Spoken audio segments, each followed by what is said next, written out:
Subscribe this channel for more videos. প্ৰশান্ত কটকীৰ গল্প পৰিচয়।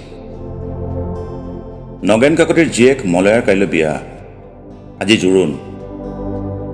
দিনৰ জোৰোণত দিয়া কাপোৰ অলংকাৰবোৰ মলয়া মিতিৰ কুটুমক এই দেখুৱাইছে, এই সুমুৱাইছে। সন্ধিয়াৰ পাছত লাহে লাহে নিশা হৈ অহাৰ লগে লগে কাইলৈ বিয়াৰ দিনটোৰ বাবে বাহিৰে ভিতৰে কাম কৰিছে। আনকি পেণ্ডেলৰ মানুহেও পুনৰ খটৰ গজাল মাৰি পেণ্ডেলৰ ফিনিচিং দিছে। আনফালে ভিতৰত আড্ডা মৰাই দুৱাৰ বন্ধ কৰি আড্ডা মাৰিছে। কোনোবাটো কোঠাত আকৌ অলিখিতভাৱে প্ৰৱেশ নিষেধৰ জাননী ওলমিছে। সুবিধা বুজি দুই একে এই সুযোগতে নগেন কাকতিৰ ঘৰৰ ভিতৰখনৰ আদব কায়দাৰ উমানটো লৈ তবত মানিছে। আগতে এই অঞ্চলৰ নাম আছিল মুলুকা চুক, এতিয়া নন্দনপুৰ। কিছুমানে আকৌ নন্দনপাৰা বুলিও কয়। হ'লেও এই নতুন নামটোৰ ইজ্জত ৰখাই দিলে এই অঞ্চললৈ নতুনকৈ অহা নগেন কাকতিৰ এই ঘৰখনে।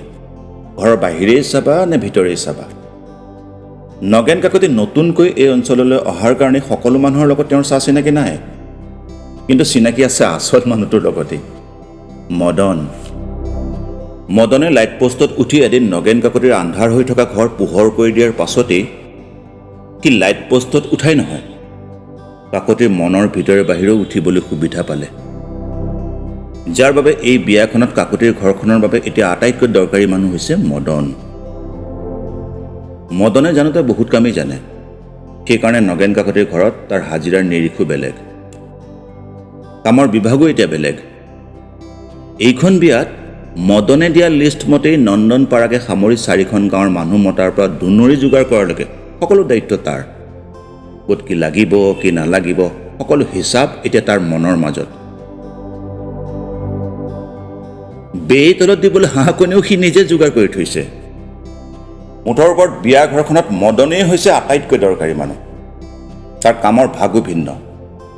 এক কথাত মদনৰ এতিয়া জিৰণি নাই। সুবিধা বুজি নগেন কাকতিয়ে মদনক এক আছুতীয়া ঠাইলৈ মাতি আনি তাক আৰু এটা নতুন দায়িত্বৰ কথা ক'লে। বুজিছ মদন, তোৰ কাইলৈ দায়িত্ব কঠোৰ। দেখিছই বিয়াৰ ৰভা 2খন, তই 2খন ৰভাৰ মাজত থাকিব লাগিব, বুজিছ?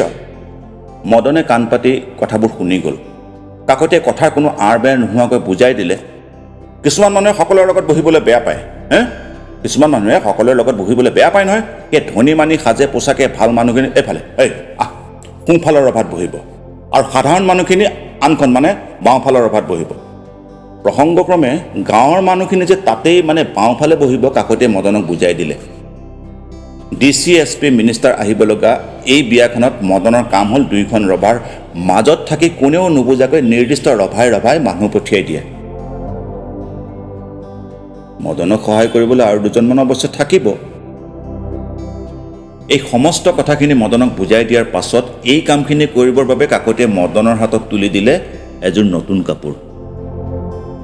চুট্টাই মাৰি পিন্ধিবলগীয়া এইহেন কাপোৰযোৰ দেখি মদনে হঠাৎ চক খাই উঠে।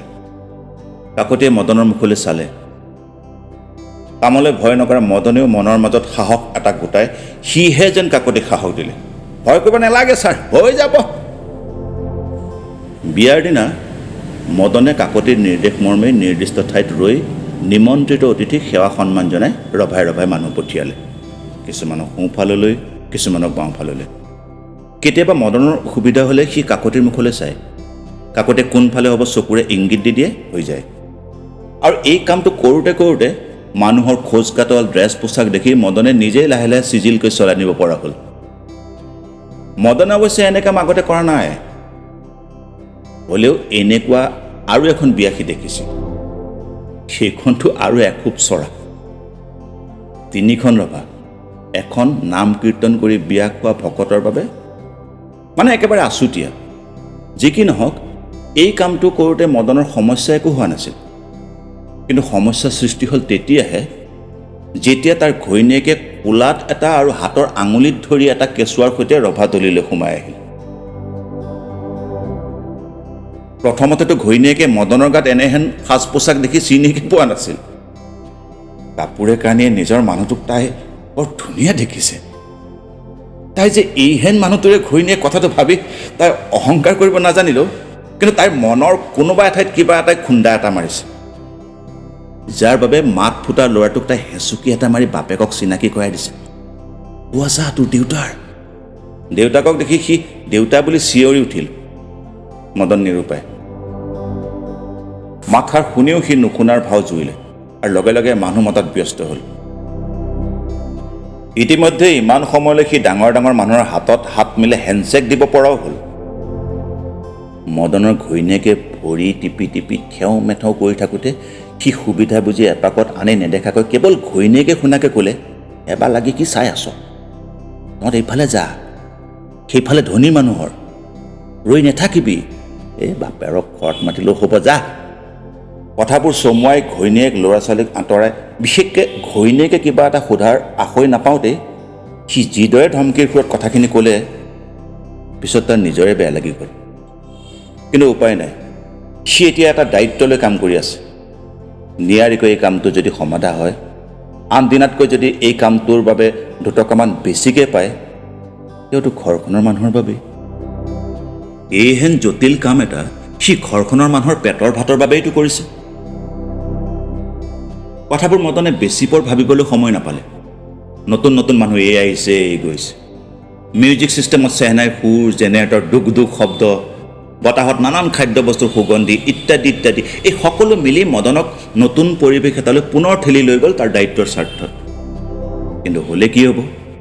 কিছু সময়ৰ পাছত মদনে পুনৰ দেখিলে যে ঘৰলৈ যাবলৈ ওলোৱা তাৰ ঘৈণীয়েক ল'ৰা ছোৱালী দুটাই তাক মাত দি যাবৰ বাবে ৰভাৰ বাহিৰত ৰৈ আছে।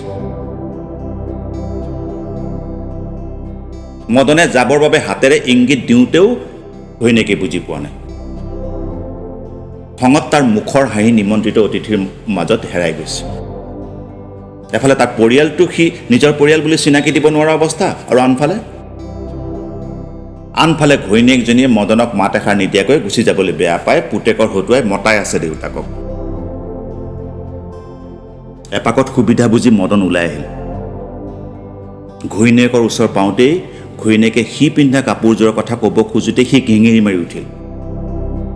নামঘৰৰ বৰসবাহৰ ভাওনাত মন্ত্ৰী পৰিষদৰ ড্ৰেছ পিন্ধি মই ভাও দিয়া কি দেখা নাই? এতিয়াও এয়া ভাওহে দিছোঁ। গতিকে তহঁতৰ লগত এতিয়া মই কথা পাতি থাকিব নোৱাৰোঁ। যা, এতিয়া চিধাই ঘৰলৈ যা, ইয়াত ৰৈ নেথাকিবি।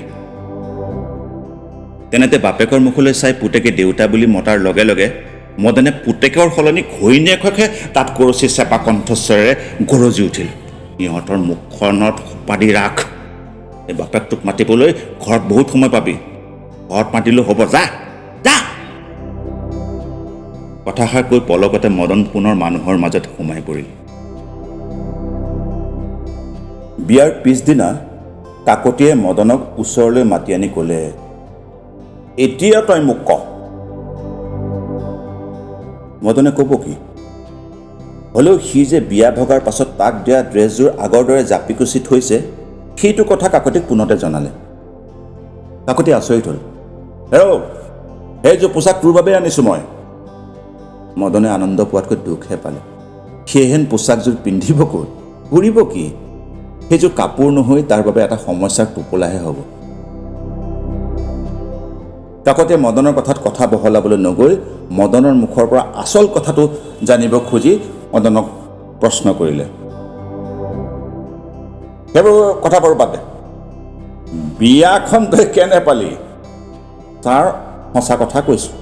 এনেকুৱা বিয়াৰ কথা আমি কল্পনা কৰিবতো নেজানোৱেই, আনকি ভুলতে সপোনতো দেখা পোৱা নাই। মদনৰ কথাত কাকতিৰ মনটো গৌৰৱেৰে ভৰি গ'ল। পিছে খোৱা বোৱা একা? মদনে অলপো সময় নষ্ট নকৰি টপৰাই ক'লে, ছাৰ, লুচি ভাজি বৰ ভাল হৈছে। লুচি ভাজি? কাকতি আচৰিত হৈ গ'ল। মদনে এইটো কি ক'লে? পুনৰ মদনে কথাটো সলাই ক'লে, নহয় ছাৰ, মই পাহৰিছোঁলে, দৈ জলপান বৰ ভাল হৈছে। কাকতিৰ যেন খং উঠি গ'ল। তই এইবোৰ কি বকিছ?